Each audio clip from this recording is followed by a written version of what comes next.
अरे इसके number plate ही नहीं है दोनों की गाड़ियों का।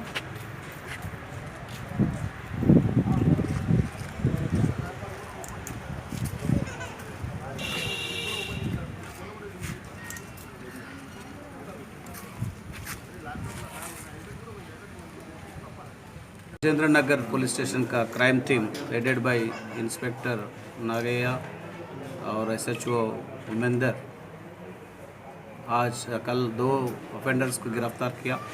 उसमें दो ऑफेंडर जो है पूर्णा रविचंद्र कुमार, ये जो है खैरताबाद रहने वाला है, और साई कुमार एक गणेश नगर काटेधाम में महिला देवपल रहा है। ये दोनों फ्रेंड्स है।